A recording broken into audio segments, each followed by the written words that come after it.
A cold murder case is finally solved. Let's get out to Highland Park in Shawn Lay, where a woman was shot and killed last summer. Shawn, you have news of a big break in this case.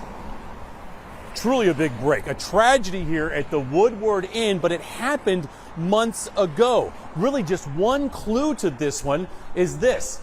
24-hour video, good cameras here. That gave MSP something to go on. They truly called this investigation a whodunit. Well, it has been solved, and now Wayne County Prosecutor Kim Worthy made the announcement today.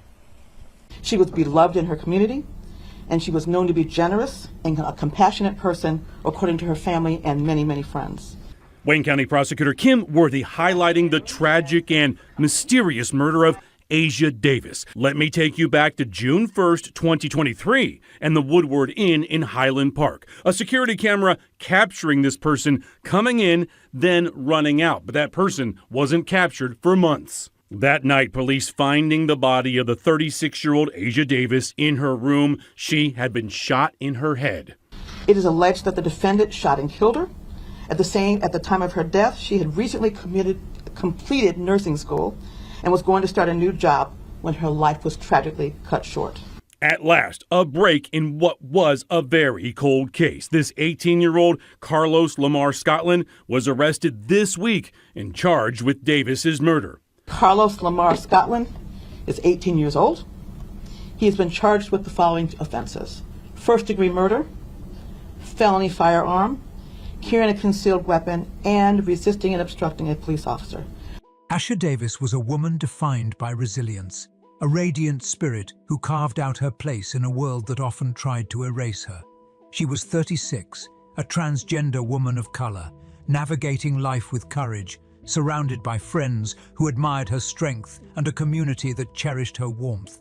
But behind the smile, behind the laughter, there was a story unfolding that no one saw coming. A story that would end in tragedy.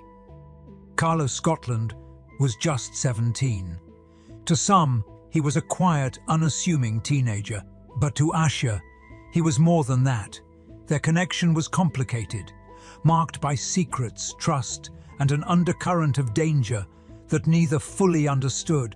And on June 1, 2023, in a dimly lit room at the Woodward Inn in Highland Park, that connection was severed in the most brutal way imaginable. Ashia was found shot in the head. Carlos vanished into the shadows, leaving behind only questions and heartbreak. What really happened between them? Was it love? Was it betrayal? Or was it something far more devastating than anyone could have imagined? This is the story of Ashia Davis and Carlos Scotland. A story of trust shattered, lives destroyed, and a community left grappling with the aftermath of a crime that should have never happened. Ashia Davis was more than just a name in a headline. She was a 36-year-old transgender woman of color, living her truth in a world that too often met her identity with hostility. But Ashia was relentless. She was a beacon of strength to those around her, a woman who loved fiercely and lived boldly, even when life gave her every reason to retreat. Friends described her as vibrant, compassionate, and full of life. But on June 1, 2023, that life was stolen. Ashia was found shot in the head at the Woodward Inn in Highland Park, Michigan. A quiet motel room became the scene of unspeakable violence. The community was left reeling, asking why. Who could do this to someone so loved, so full of promise? The answer would shake them to their core. Enter Carlos Scotland. He wasn't some shadowy figure lurking in the background. He was someone Ashia knew, someone she trusted. Just 17 years old at the time, Carlos wasn't what anyone expected. To some, he was just a teenager trying to find his way in the world. But on that night, in that room, something happened, something irreversible. When police finally arrested him on March 12, 2024, Carlos was charged as an adult with first-degree murder, felony firearm possession, carrying a concealed weapon, and resisting arrest. But even with the charges laid out, the questions kept piling up. What brought Carlos and Ashia together? Was it love, manipulation, or something else entirely? And how did their connection end in a gunshot that echoed far beyond the walls of that motel room? As the courtroom proceedings began, more layers of this tragic story unfolded, revealing a tale not just of violence, but of trust betrayed and lives forever altered. It was a night like any other in Highland Park, Michigan. A quiet, unremarkable evening. But that would change with one phone call. On June 1, 2023, police were dispatched to the Woodward Inn after reports of a disturbance echoed through the thin motel walls.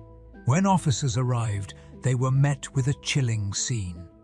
Behind the door of one of the dimly lit rooms, they found Ashia Davis, lifeless, a single gunshot wound to the head. No weapon was found.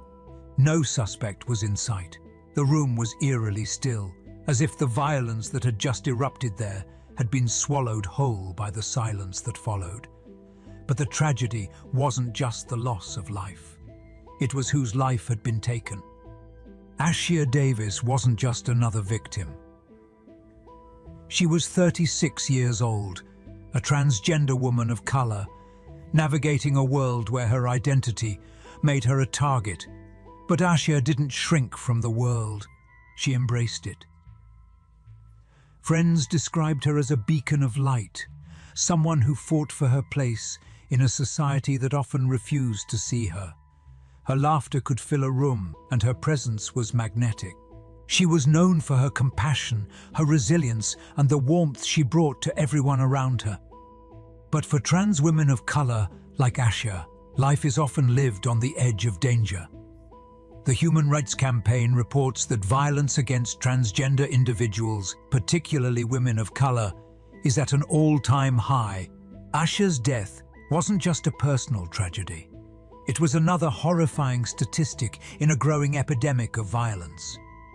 As investigators combed through the scene, questions piled up. Who could have done this? And why? But the answers wouldn't come quickly. The motel's CCTV footage showed only shadows, figures moving in and out of rooms, none clearly identifiable. Witnesses were scarce. The trail was cold, and for months the community was left in a state of grief and uncertainty, desperate for justice that seemed just out of reach. For nearly a year, Ashia's murder haunted the community. But on March 12, 2024, a break in the case finally came. Carlos Scotland, just 17 years old at the time of the crime, was arrested and charged with first-degree murder, felony firearm possession, carrying a concealed weapon, and resisting arrest. Carlos wasn't a stranger. He and Ashia shared a complicated relationship, though the full nature of their connection remains murky to those who knew him. Carlos was just another teenager, a face you wouldn't glance at twice in a crowd. But behind that ordinary exterior lay a story few could have anticipated. When Carlos appeared in court, the proceedings took a strange turn. He was subjected to a competency evaluation to determine if he was fit to stand trial. But it wasn't just the legal questions that unsettled observers. It was his demeanor. At one hearing, Carlos fell asleep during the proceedings, causing a brief adjournment. The courtroom buzzed with disbelief. How could someone so young, facing such grave charges, display such apathy? Advocates and members of the community watched in horror as Carlos sat emotionless, his lack of remorse as glaring as the evidence against him. For Julissa Abad, a close friend of Ashia's and director of transgender advocacy at the Fair Michigan Justice Project, the courtroom was more than a place of justice. It was a battleground for recognition, respect, and the acknowledgement of Ashia's humanity. On January 10, 2025, the case finally reached its conclusion. Carlos Scotland pleaded guilty to second-degree murder and a felony firearm charge. The judge handed down a sentence of 17 to 30 years in prison. But for Ashia's friends and family, the sentencing was far from a victory. It was a grim reminder of the life that had been stolen and the future that would never be. During the sentencing, Julissa Abad took the stand to deliver a powerful victim impact statement. She spoke not just of Ashia's life, but of the broader epidemic of violence against transgender women, particularly women of color.